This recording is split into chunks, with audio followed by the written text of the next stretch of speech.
It started the opening day of the session when Governor Dalton told the General Assembly an increase in the gas tax was mandatory to bolster the state's highway funds. Then he appeared before the House Finance Committee pleading for any type of an increase. Round one of a public hearing took place last week, and at round two, proponents told the committee once again the Highway Department must have more revenue. The Virginia State Chamber of Commerce sees the documented need for additional highway revenues and realizes that a delay in seeking funds will only augment the current dilemma.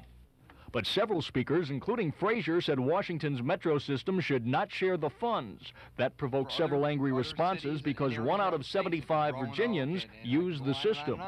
Yeah, you seem to say, well, the hell with that.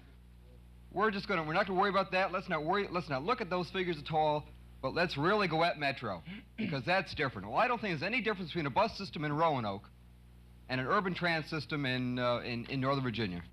Other speakers told the committee that commercial trucks cause most of the damage to state highways and that they should bear the burden. And they are responsible for more than 95% of the maintenance costs on these highways. That brought on some heated and somewhat illogical arguments on what would happen if the state began a tax based on the amount of use.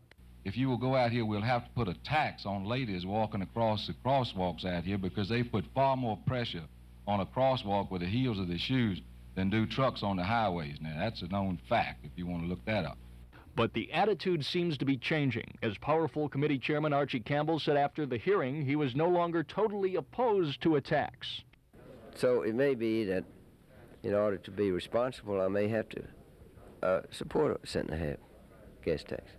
The committee has deferred action again till at least next week, when it appears it's likely to vote some reduced form of the governor's tax proposal.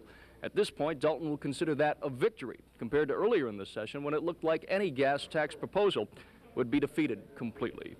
Mike Deason, Area 10 Eyewitness News, at the state capitol in Richmond.